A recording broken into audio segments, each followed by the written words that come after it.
You in?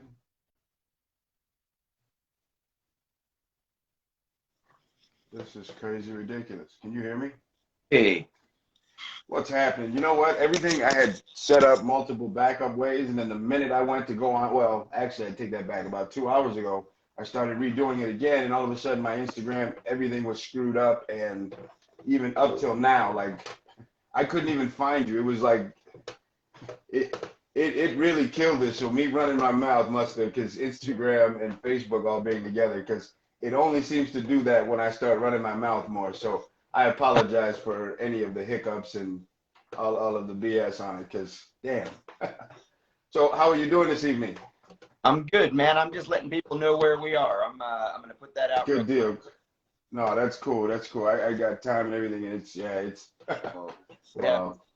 it has been an incredibly busy day for me. I had an early morning start with some stuff, and then I did a gunmakers event today, as you know, kind of what part of the Right. topic tonight, the private gun building event, and then I found out my youngest daughter out here in Colorado, she was a little bit sick today. She was supposed to stay with her mom, but she's sick. She wanted to come home, so I just went downstairs. I got her downstairs. I made her some soup, and she's hanging out on the couch eating some soup, and here we are. So I've had a busy day, and tomorrow morning we're doing a gun makers match competition at Triple J Armory, and obviously there's a lot going on in the world of private gun making and 3D printed guns and ghost guns, and a lot of chatter on the social media I've been dealing with all day today too. Okay, and then I wanted to start with that because, first of all, I mean, and I say it almost every time, let it be understood, I don't have any issues. I work with probation officers. I love them to death. I have regular police officers, Leos come in. I love them to death. I have no issues, aside from some issues, so a few bad seeds that have done some things that seem to speak for the mass. So I don't directly have a problem. So what I'm saying here is it related to saying that because and well let me take a step back.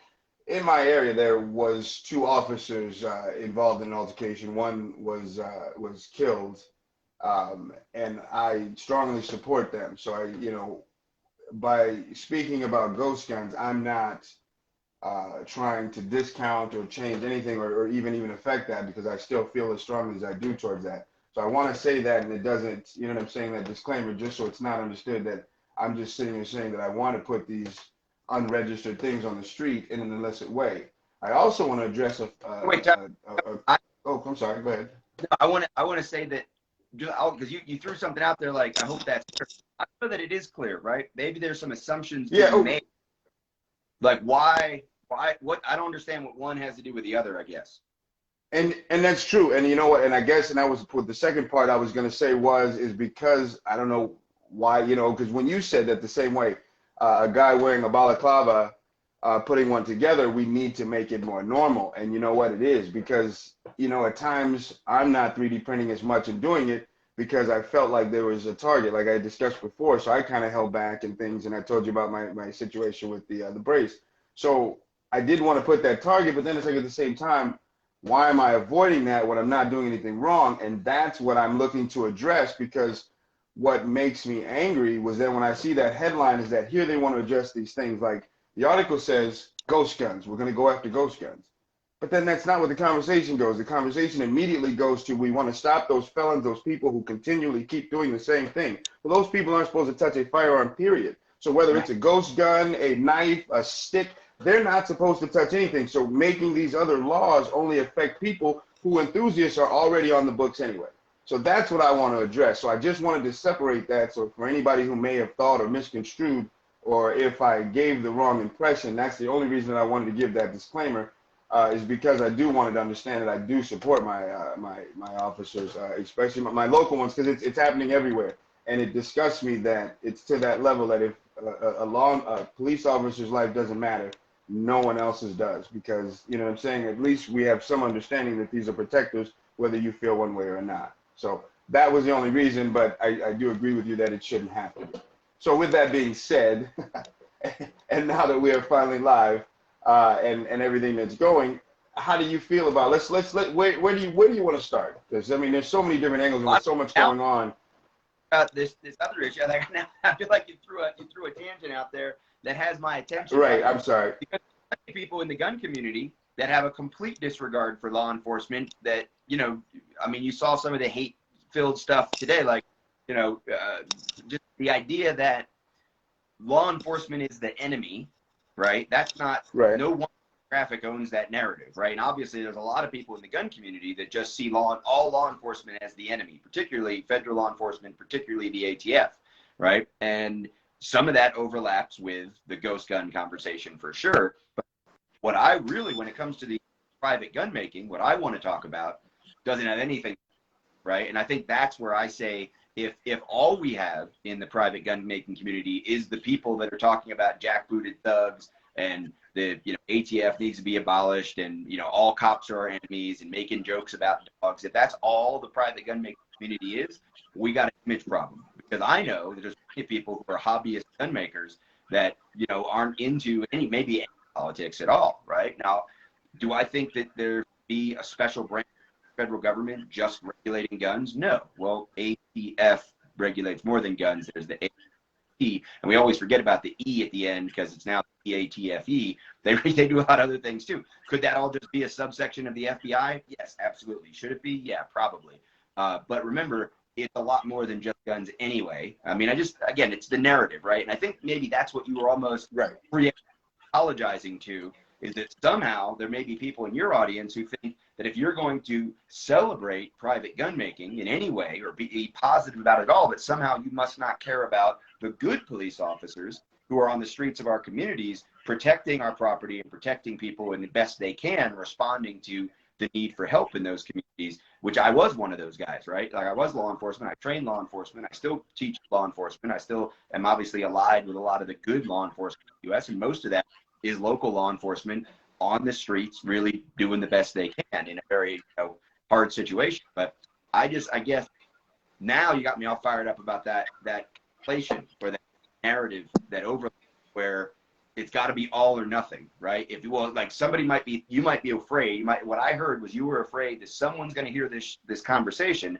and think you're anti-cop because you might be pro-private gun making. And what I'm saying is, just because I'm pro-private gun making doesn't make me anti-cop. And it's funny that we both, and I agree with you wholeheartedly, based on the audiences we're trying to distance ourselves from. Right. I agree wholeheartedly, and that's because it hurts to say, in a sense, because I think about it when I say it, it's just like, damn, I'm not doing anything wrong, right. So why should I feel like or act like, you know what I'm saying, like I'm skirting around, dancing around the law, like the brace, like I told you before, the brace.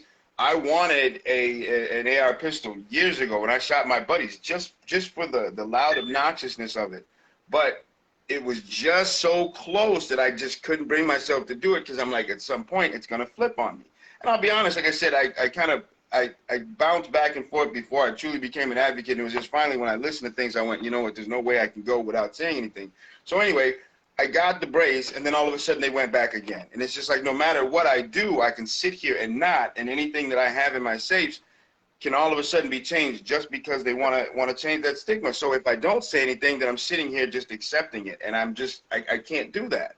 So it's difficult. So I do, you know what I'm saying, feel that. I feel bad having to say that, but I want to be clear, you know what I'm saying, at the same time, because they should be separate.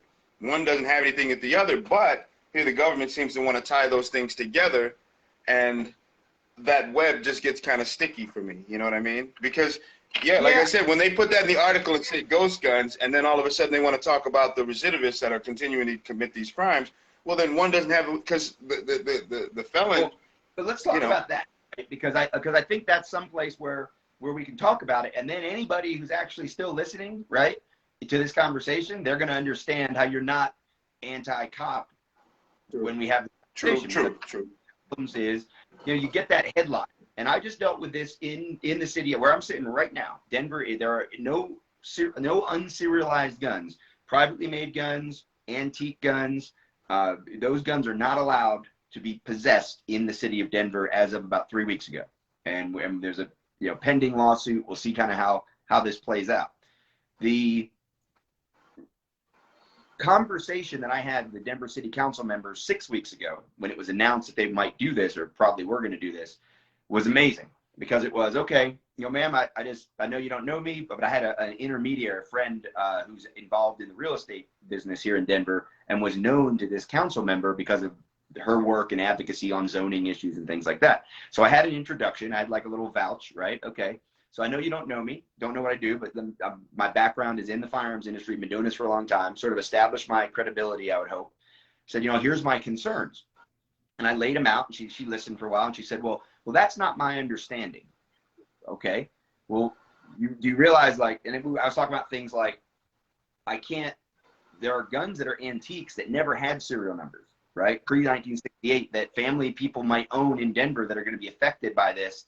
And I don't think that's your intention, but the way this law is written, you're going to make them felons. You're going to make them instant criminals. They're going to have to deprive themselves of their property the minute this goes into effect. I said, you know, she in her part, at first she had said, one of the reasons I don't think this is a big deal is because there are no public ranges in the city of Denver.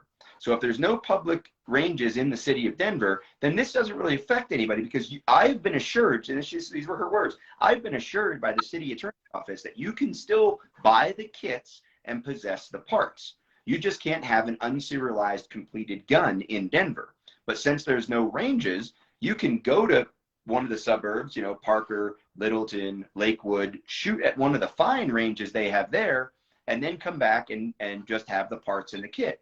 So I had to explain to her, I said, ma'am, I'm also a licensed manufacturer. I have a federal firearms license to sell and manufacture firearms. So I'm familiar with these issues at a deeper level than just as a hobbyist gun maker. I think it's important you know that, because the problem is you misunderstand. While yes, the city attorney's office says that I can sit here in Denver right now with this kit, and I can sit here in Denver surrounded by parts I've got all over the place. I can have these parts. What you don't understand is that I can't just take this and this to the gun shop or the gun range in Lakewood, or the one I was at today, Triple J Armory in Littleton, complete this, drill the holes, take off the rest of the parts, put the parts together, have a gun, use the gun, and then take it apart. It still is a gun. In the eyes of the government, the eyes of the state of Colorado, and as I understand the city of Denver, and certainly the federal government, once this can accept the parts, it's a gun. So I'm explaining to her, so I cannot just simply have the parts here and then go shoot it and enjoy it and then come back here and just have parts again. Once it's a gun, it's a gun. So she says to me, well, that's not my understanding. I said, okay, man, well, that's why I wanted to have this conversation.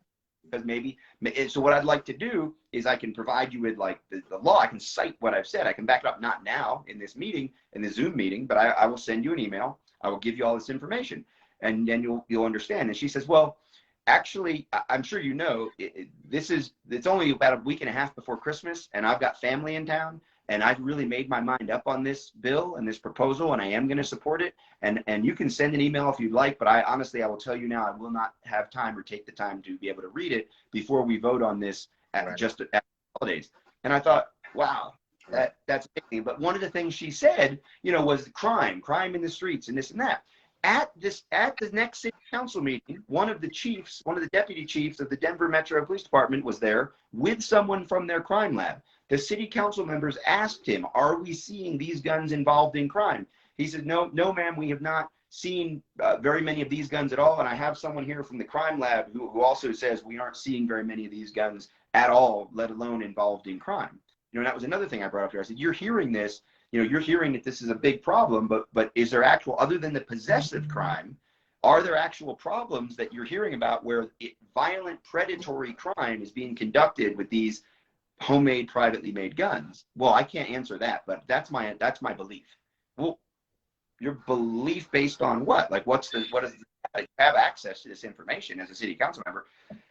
Well, we were briefed by the city attorney's office, and we were told that this will affect the problems that they're seeing. And it's just amazing to me, the ignorance, right? So they throw out this idea like, we're going to protect you from crime. Okay, what crime? And what crime does the antique lever action gun that some guy got from his father, who got from his father, what crime over the mantle at some on a nicer section of Denver, you know, what crime is making that guy a crime. Now, I know how the laws work here in Denver. They don't get enforced. The gun laws don't get enforced very much. The assault weapons ban in Denver, the magazine capacity ban in Colorado is almost universally ignored. Gun shops openly sell magazines over 15 rounds. So it's all this feel-good stuff that never really comes to fruition. And the problem that like Rocky Mountain gun owners and some of the other gun rights organizations have here in Denver is people don't get motivated because there's no enforcement, right? So if you can walk into a gun shop in Denver and buy a 30-round magazine, what do you care? Why are you going to fight for your right? Because it can bite you in the ass. And that's the problem, is once it's on the books, it exists. So, you know, and that, and like I said, I appreciate being able to address that, because that's the biggest issue, is that for me, it seems a lot of wasted effort going, because I the same way want to get to the bottom and stop that. You know, like I said on Pew Pew Jew's post once about mental health, they always address mental health after the fact. They never want to look at it ahead. So right. Any of those conversations always go, oh, okay, this one might have been, you know, had some mental health issues. Oh, this one might not have, after you can't determine it. But, oh, we might have kind of saw some things. So it just sucks that these, you know what I'm saying, that there's always this gray area that we can fall into without knowing. I could just trek and just be, you know, straight and narrow, try to stay good, you know what I'm saying, kiss my girlfriend, go to work, do what I got to do, come home from work, pet the dog, all of that good stuff. But then all of a sudden, just because of a pen or a Democrat or Republican decides they want to get a little more clout, they want to change something, and now I'm a victim. And you know what I'm saying, with all of this, like you said, the numbers don't add up to it. So why is there that much effort towards ghost guns instead of felons who are back on the streets who are committing these crimes? Because obviously that's who's doing it.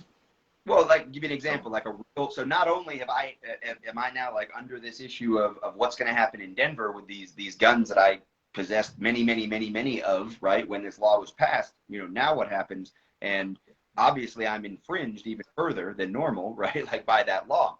One of the other things that happened, right, you know, I'm sure you might have seen some of the buzz. I think we were talking about it a little bit on Instagram. And it's unfortunate that it was sensationalized. I'm not saying it's not a big deal, but it's also maybe not as big a deal as some people thought it was. When the ATF did, a local regional ATF agent in Massachusetts went to the location of one of the 2 gun-making events we were going to have today and just asked some questions. You know, what's going on? What is the intent? You know, is it you, as they asked, the host happens to have an FFL, is it you as the FFL, or are you just renting space to this other group? They specifically asked they said, is Rob Pincus going to be here? We know he's done other events in Massachusetts. Is he going to be here? We saw it, you know, whatever. And then when all those questions were answered, they said, okay, well, remember, people have to use their own tools, and they cannot be making guns without that are going to be transferred to anybody else for sale or for gift. Okay, so we know that. Now, I found that out, right? And as soon as I found out, what did I do? Right. I'm like, did he leave a card? Yeah. Oh, okay. How about, I'm going to need a name, I'm going to need a number, and then I'll call you guys back. And 5 minutes later, I had that guy on the phone, because I want to know why he's dropping my name, standing in that guy's gun shop, and what is it? You can find me. You found me, right? Like, somebody in the comments can find, like, it's not like I'm hard to find. So why are you going to some guy in Massachusetts and asking if I'm going to be there? Like, you're going to jump out of the closet and get me, right? So I'll call you and say, hey. And that's what I mean. That target, you, as big, as high of a profile as you have with that target, is great, especially in the DIY community, because, you know what I'm saying, I see the stuff they're doing. I love the fact that you said, yeah, you've been doing it a while, and these guys come in. That's another reason that I stopped with my 3D printer. Me and a buddy kind of started around the same time, and I bought one of his printers, so we were kind of doing the same thing. Here, a year later, mine is sitting there. I tried to upgrade, like I told you on the interview, and not moving. This guy he sends me pictures all the time of the mag, and he's not even a shooter or gun guy, but all of the different gun stuff that he's done since then, and I still haven't changed mine. So if the gun makers match has proven nothing, it's proven that a lot of the people that build guns are not gun guys. Like, you know, it's a running joke. The guys gun makers match, like, who have you even test fired that? You know, there's actually this infamous, you know, one of the leaders in the community, I guess he tweeted it or something before I got involved in the community. He said, you know, dry fire is just as good as live fire when it comes to testing something. A bunch of people found out that wasn't real. There was two things. shoot these first, and maybe extractors are important, you know, and yes, they might be. So, but anyway, so I call the guy, and I want to know why you're asking about me. I want to know what your concerns are. I want to know, you know, we're not doing anything wrong. Well, a whole bunch of people were shocked. They're like, you called them? Like, yeah. Oh, and you're still doing the event? Yeah, because what we're doing is legal. And all I needed to know was, what's your problem with it? And if the ATF wants to come to every one of our gun building events and stand there, that only helps me, right? Because I'm trying to make this normal. I'm trying to prove to people this is okay. I want people to be comfortable doing this. So what do I care if the ATF, I have an FFL, I have concealed carry permits, I've had many of them over the years, right? I fill out 4473s. The government knows I have guns. And if they have Facebook, right now, they could be watching me talking about it. What do I care if they're standing in the room while I'm doing it? Because guess what? If I'm standing in the room if they're standing in the room while I'm doing it and they walk away, that just verifies that everything we're doing is fine. If they want to put cuffs on me for doing something that I believe is just fine, then we'll figure that out in the future. And I'm ready for that, right? I'm not hiding in a basement putting together a P80 hoping the government doesn't come. And I think far too many people approach it that way. And that's not brave, and that's not civil disobedience. That's just doing something you're afraid of getting caught doing. And I don't get it. That's because of the typical stigma. And I was just going to say, I mean, you say that, yeah, you'd be okay with the ATF being there, but I mean, just to ammo for them to scrutinize, you know what I'm saying? But like you said, everything is already understood, so I agree. Like, scrutinize me. Come, because I want it, like, come scrutinize me. I'm doing things that are legal. I'm doing things that should be. In fact, I'm doing things that are like so far removed from things that should be illegal, right? There should be more things I should be able to do that are legal, that should be legal, right? So if I feel like we're infringed, like if I feel like I should be able to build an SBR, I should be able to hit go on this printer right now anywhere on Earth, let alone in the United States of America, and print out a 3D printer or 3D printed suppressor for a 22. I should be able to do that all day long if I want to, because I'm not hurting anybody by doing that. Now, should I be allowed to sneak up behind people in an alley and shoot them in the back of the head with it? No, that's murder. We already have a law for that. So again, this is where I say, do we need a special division of law enforcement to come and watch me build a gun in a legal way? No.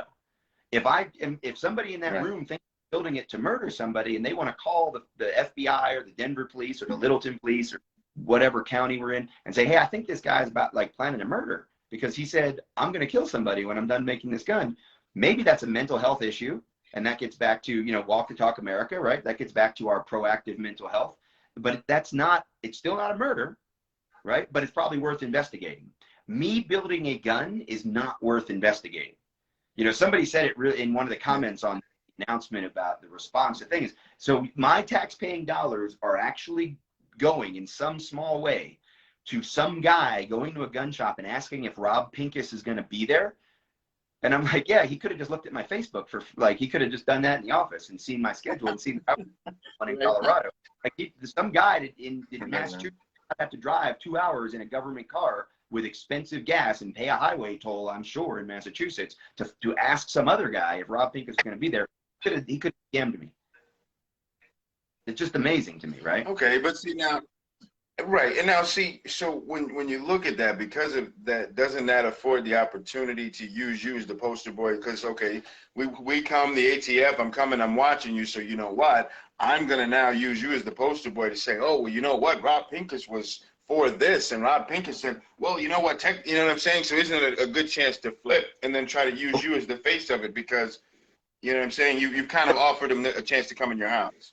But I'm the face of it that writes the kids' gun safety books, right? I'm the face of it that has been on international media for 20 years. I'm the face of it that's teaching people to be responsible and use things like a Vaultec quick access safe for their loaded guns when they have kids in the house. Like, I don't want it to be, this is the point, right? I don't want it to be. If it's me or the guy with the balaclava and the ski goggles shooting, you know, full auto into a berm in a way that looks like it's going over the berm and landing in the farm 2 miles away, I don't want that guy to be the poster child for private gun making. Touche. I'll take that. And I mean, and understand, I also try to offer the perspective. So some of these things aren't just directly my opinion, but I look at that opportunity for things to be exploited, because it seems now with cancel culture and everything else, everything is looking for an opportunity. The ATF doesn't seem to have a dedicated agenda towards what they want to do, because if they did, they would present things in such a way and it would stand. But because that keeps changing, it's obvious that they want to go after people like you and I that are trying to do right and jumping over these hurdles and paying us money. So in that ridiculousness, it is. And it's difficult. And I appreciate the fact of what you're doing because of it, because the fact that I have to sit here and, you know, part of this conversation of DIY guns, instead of that being normal and you talking about how this blue filament tends to work better and this, you know, this 20% fill, we gotta offer this disclaimer. So I'm totally with it. I understand it completely. I also think, you know, it's important to realize, like, the space of private gun making is incredibly diverse. Like, some people do it for you know, one reason, some people do it for some other reason, will do it this way. Some people do it. We had a guy there at the gun building thing today who like bends metal and welds and like makes receivers from like raw metal, right? And then we had printers, right? The other SIG, one of the coolest leading design builders going in the Aussie group. And then we had people there who built a bunch of polymer 80s. I built a bunch of polymer 80s, 80% plastic. Like, it's easy, it's fun.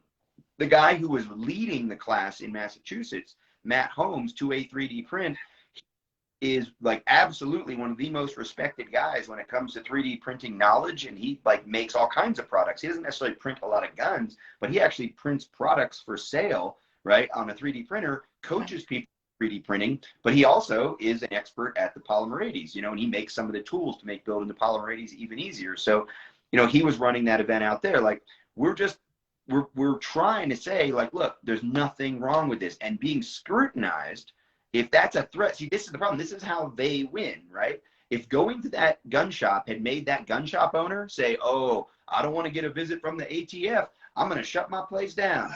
It made me say, oh shit, they were asking about me, I'm not doing any events until I call a lawyer or whatever. Like, that's just, to me, that's just scared. That's just weak. And that's how they, you know, that's the worst case scenario for me, is that somebody in the ATF thought that by showing up and dropping my name, they were going to scare me out of coming and doing gun building events. I don't think that's the case. I'm just disclaimer that. But that's the worst case scenario. And oh well, it didn't work. I mean, the NRA tried to intimidate the shit out of me by throwing a subpoena at me and telling me I had to come in and give them all my knowledge and information about the supposed coup from Oliver North against Wayne LaPierre. They tried to intimidate me, and that didn't. The ATF better be a lot less than subtle, right? Like, it's, I don't, you know, I want the NRA to get fixed. I want the ATF to just get kind of dissolved up and become part of the FBI or go away or whatever. You know, again, today, like, the ramifications of this, because they were worried about people borrowing tools, I had to go to Harbor Freight this morning on the way to the range and buy like drills and cheap rotary tools and some snips and things like that to sell to people who came to the gun making event today, so that if they showed up without tools, because I couldn't let them use my drill, right? That we've been told, okay. So I either do like some kind of overt civil disobedience over loaning somebody a tool, which seems kind of dumb, or I sell them a $15. Yeah. I ended up with like one extra set of snips, 2 extra rotary tools, and 1 extra drill for the next event. But theoretically, the ATF, you know, showing up cost me whatever money I didn't get back, cost me $30. Oh well. Right. That's the worst impact, other than the online drama of having to explain to people when they see a post that says ATF is cracking down and trying to stop these events. They did nothing to try to stop the event, unless people think I'm so weak that I'm going to stop the event willingly because the ATF asked a couple questions. So that's the problem with the narrative, right? People want to be victims sometimes. I can dig that too, because I don't like the bitch move, and that's the whole reason that I even advocate as much as I do, because even when I can convince myself to sit back and watch something and I go, well, no, I can't, because then I'm going to be pissed if it flips that way. So yeah, the honesty of it, yeah, the truth, I can't argue with that at all. You know, the reality of it sucks of doing what I was doing, but the reality is that's where it needs to be. Otherwise, it's not going to change. Because every time everybody does that, it only adds that fuel to the fire to give them that. So when they see that, because that's what they want to watch. So if you had gone to the event and done something, oh, here's a chance. And like I said, it would have given you a chance to be the poster boy because you had 1 rotary tool and you had to loan somebody accidentally. And just that narrow margin that they make you walk on, because if you hadn't checked into, it would have been so easy with all the preparation that you had already done for the event. Those little things wouldn't have been part of that, even though there is really no language that could have prepared you for that. You know what I'm saying? Other than to make the conversation the way you did. But what they're citing a 2015 ruling that really was designed around essentially like do-it-yourself factories, where a gun shop or even a non-gun shop would open up a place and they would sell you the parts, and then you would just go through, like, imagine this. Imagine your buddy has a machine shop, and he sets up his machine shop with a 5-axis, EDM, everything set up to build guns. And you go over there and you use $500,000 of automated, computer-driven, cutting-edge technology you hit the green button on 2 machines and it spits out your parts, and then you go home and say, oh, I privately made these guns, right? That's what that ruling was designed to stop. And then where it was first applied to like things like Polymer 80, where again, you go into a shop, you buy this kit, and then right after you pay the money, you go over there. And if you go over there, there's a workstation with a drill press, and then there's another workstation with a rotary tool, and there's a couple files over there, and you just use their stuff, and you walk out of that shop with a completed gun. And what the ATF said, well, that's too close to you being a manufacturer, so we don't want you doing that. Now, what we're doing is taking individuals into a space and helping them guide it. In a lot of cases, it's pretty self-evident how to do this, especially if somebody owns a similar gun, like a Glock or any kind of polymer frame gun. It's pretty obvious how it works. You can read the instructions, you can go online, so they don't really need us to tell them how to do it. But a lot of people like that safety net, right? And a little tip, oh, here, try this, or they're there. When I made my first few, I used a file for hours until I trusted the snip and or the rotary tool, right? So empowering people with the little tips and lessons that we've learned over the years of building these guns, that's what we're there for.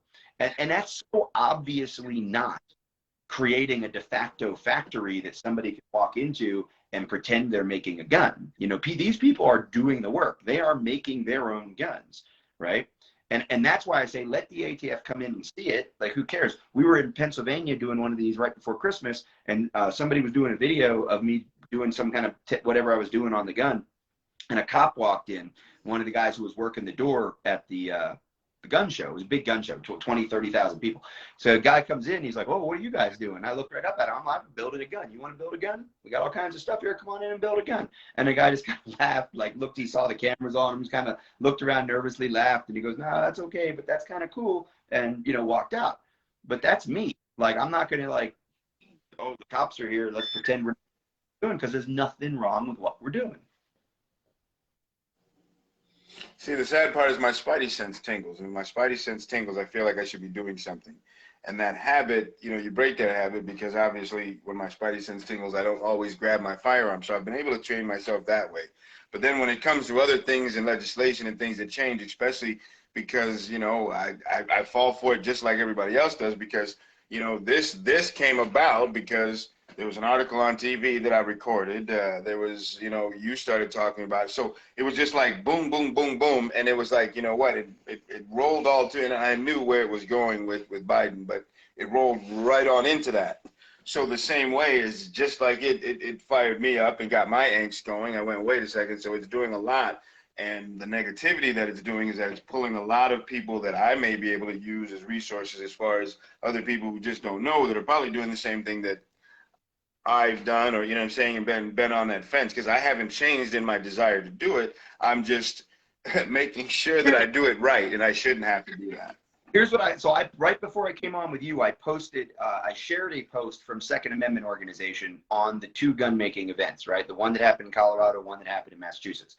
And I shared it, and I prefaced the repost, the share of the original caption to the 2 pictures. I prefaced it with a simple challenge, like, wouldn't it be cool if like half the energy that went into the scaredy cat, fear mongering, they're trying to take away our rights, the ATF trying to shut down gun making events, this guy got deplatformed, because that's another thing that blew up today, ridiculous. He chose to take his content off, and of course people got all excited, like the government, so like Joe Biden stole his passwords and whatever the hell people come up with. So I'm like, well, how about we put half that energy into just simply sharing a positive story?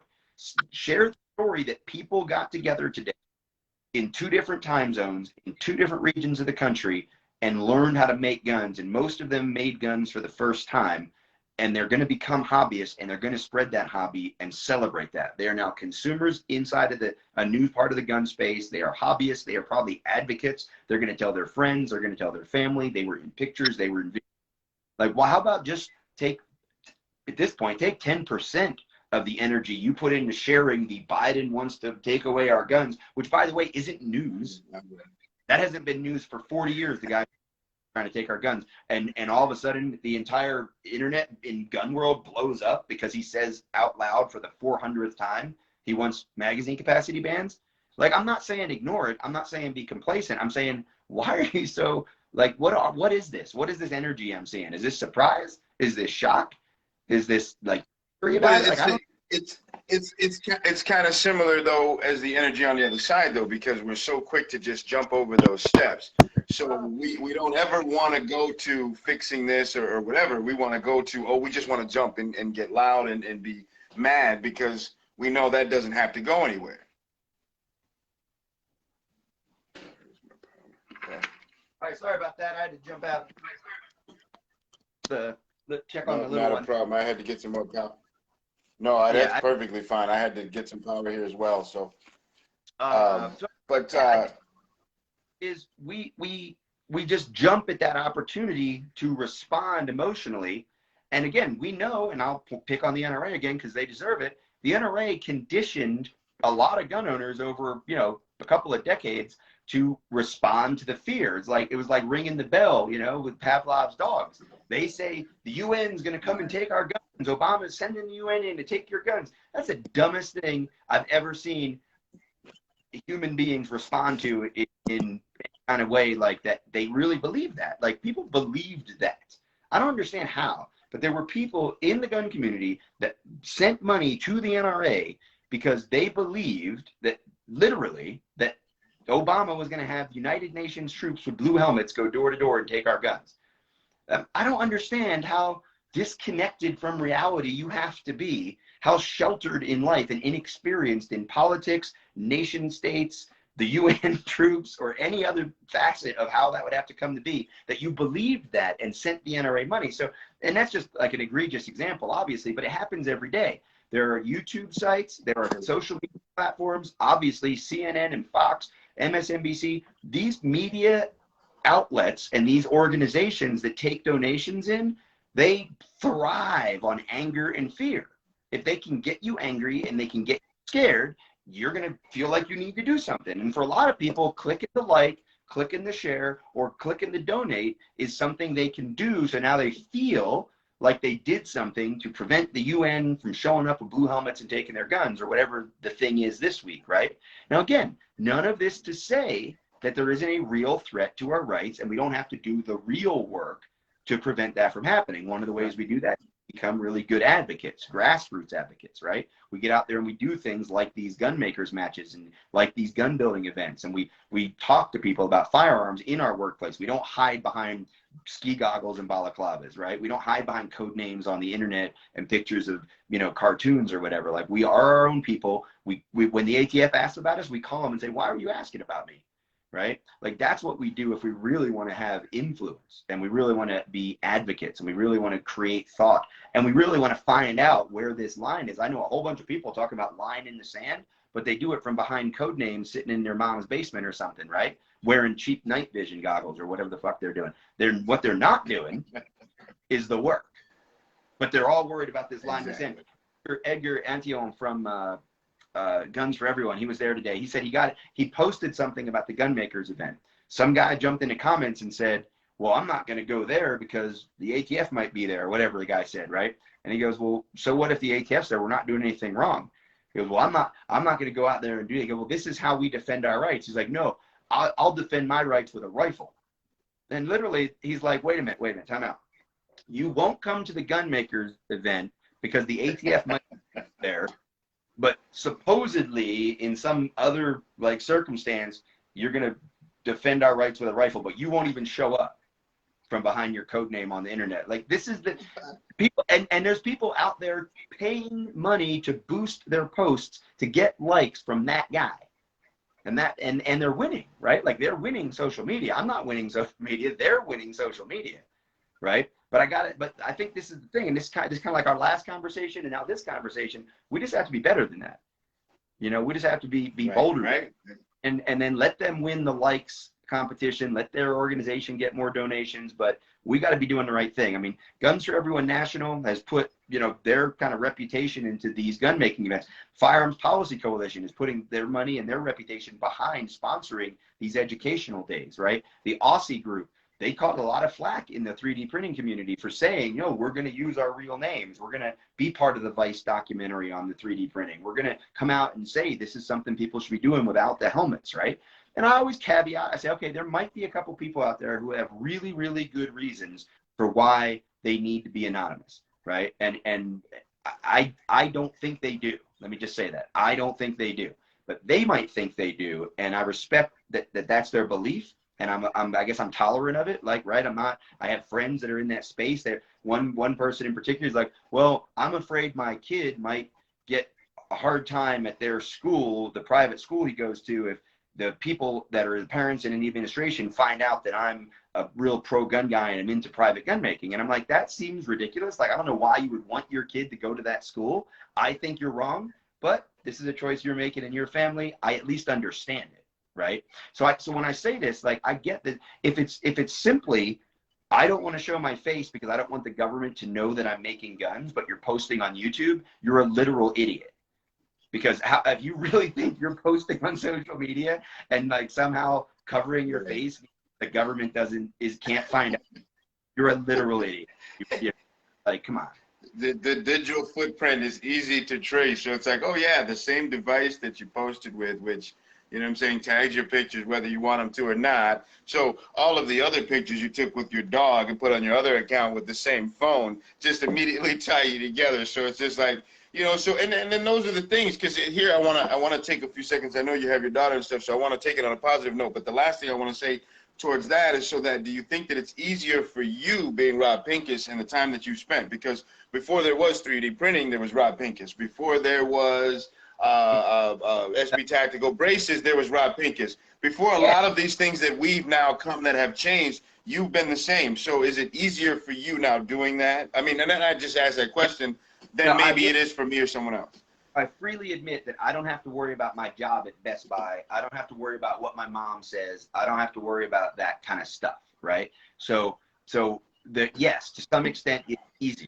However, in principle, I don't think it is. All right. So in principle, and I mean, anybody that looks at the comment section in my social media knows I'm not worried about easy, right?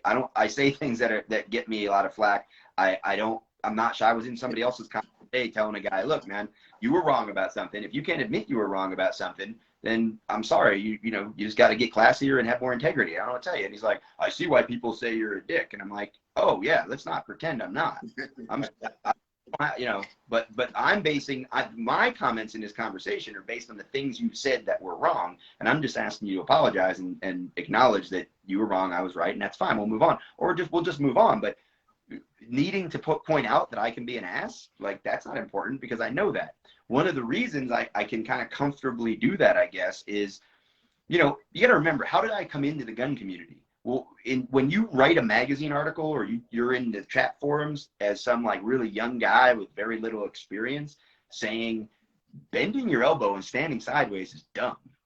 Why would anyone think that's combative firearms, defensive firearms? That doesn't even sound right. Like that's silly, right? When you say that is in some 20-something in 1998, writing for a magazine or working for a small town police department, what happens? The industry says, how dare you? You don't know what you're talking about. How can you possibly question the modern technique and Cooper and Gunsight and everything that is right and awesome about Earth and all the things that are good about gun training? Like, well, because it's dumb. And what happens now in 2022? How many schools are out there teaching anything with a bent elbow, standing sideways? I don't see that on the cutting edge. I don't see that on any of the magazines anymore. So I caught flack for that. I was ostracized. I was immediately persona non grata in almost all the important places in the community that I've been in and hopefully become some kind of leader in over the last 20 years, right? So over 20 years doing it. But I didn't start out the easy way. So if I have to sit here now and tell a bunch of guys who've been 3D printing longer than I, that you probably need to come out of the closet, take the balaclava off, and just celebrate the freedom hobby of private gun making and stop acting like it's some nefarious, scary thing. Because, by the way, that's scaring people and it's being used against us. They can tell me I'm wrong and I don't know what I'm talking about. But until proven otherwise, I'm going to drive forward because it seems like I'm right to me.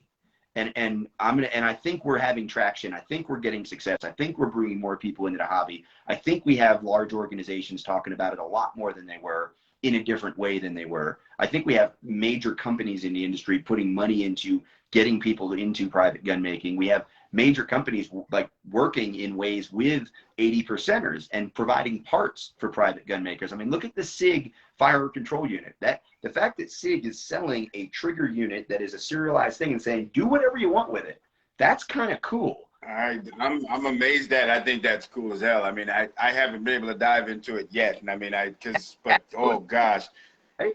So I can print this and put one of those in there, even in Denver. I showed this on a live the other day and people got all mad. Like, hey, you shouldn't be showing those unserialized guns. This isn't an unserialized gun. This is just a grip module, right? Like for the SIG, the little thing is the serialized gun. So people thought I was getting myself like felonized. Like, this is the same thing. I made this little PEW thing to take the SIG fire control unit, and you can put a brace on it back here. I mean, so this is the kind of stuff we can still do even while oppressed, infringed, whatever. So when I see somebody who says, well, I'm in California, I can't do any of this, or I'm in wherever, I can't do this, you can do something. Mr. Snow is another leader in the 3D printing community. He said, you need to learn to create color creatively, even if you have to stay inside the lines. I said, okay, that makes sense to me. I like that line. I like that. Yeah. So listen, I do have to go. I appreciate the conversation. You started off in a way I think that maybe took us in a different direction than the technical stuff about gun making, but this week, I think this was an important conversation. And that's the only reason I wanted to touch on it. And then, like I said, I'd love to even touch on it again because, like you said, you got some other stuff. So, I mean, you got another chance. We can hit at it again because, like I said, I love talking to you because, like I said, I love the realist. And then, like I said, what I had said in one of the posts was that people that I respect, I've never had the opportunity to meet you. I may be coming to you in May if you're coming up in Michigan, by the way, if I can. Yeah. But people that I do know that I respect also still respect you. So then, regardless of what anybody on the internet is saying that I don't know, I look at people that I do know. So, you know what I'm saying? It kind of eliminates a lot. You know what I'm saying? And despite it, I mean, I don't know, my girlfriend still cares about me, but I'm an asshole. You know, so maybe I get along with assholes, you know what I'm saying, or something, if you know what I'm saying. But the funny thing is that a lot of times those people just happen to know their stuff. So when you're looking for information, somebody that knows it and has the confidence to know it, that's somebody you kind of want to, you know, follow that I've learned. That's where you learn the most because it's no nonsense. I appreciate it. I am direct, I'm blunt, but at the end of the day, I even a lot of times in my posts, and I always say I'm willing to be wrong. And today, when that one guy that I was like giving a bunch of static to because he wouldn't admit he was wrong, I had actually started that conversation earlier by saying I understand that I don't have any evidence, but you guys are speculating, and your speculation is like in outer space to me. I think this happened, but I'm willing to be wrong, and I'm willing to be wrong. And the problem is, so a lot of people just aren't willing to be wrong. Right? They'll say something and 10 minutes later they'll tell you, well, I was just speculating. Obviously I didn't know. Well, then why? Like on what basis did you? Well, it's possible. Well, 16 ninjas showing up with AK-47s is possible too, but that's not what I trained for. Just because there are ninjas and there are AK-47s, I mean, that's my most likely threat. I'm not going to waste any time worrying about it because, quite frankly, I'd be dead. Ninjas with AK-47s. Who's going to defend themselves? But I do appreciate your approach, and I am going to be in Michigan. I'm going to be teaching at Creekside Consulting, which is southeast Michigan, kind of in the Ann Arbor area. I'll be there in May, and then I'll also be teaching at the Michigan Tactical Officers Association. We're going to be in Traverse City this year at their conference, and I think I might put a course on around Grand Rapids as well. So I should have a couple opportunities for us to get together in Michigan. Because you got that's a PCC course, I think, or isn't it, that you got in Michigan? The one of my thought I saw, didn't I? I commented on something you posted, but I think that was it, right? Yeah, I think that it's, I forget the dates. It's probably the second weekend in May, and I think we're doing a rifle course on the Saturday, and I think Friday we're doing an unorthodox shooting position course, which is more, or an advanced pistol handling course or something. That's what it was. That's what it was. Yeah, so we're doing a pistol that's on. what it was. So yeah. All right, man. I appreciate your time, and I'm gonna look for this. I want to share it. There's some pieces here of our conversation I want to chop up. So you'll post this, and I'll make sure. Most definitely. Some other places. I got you. Definitely, sir. Thank you. Later.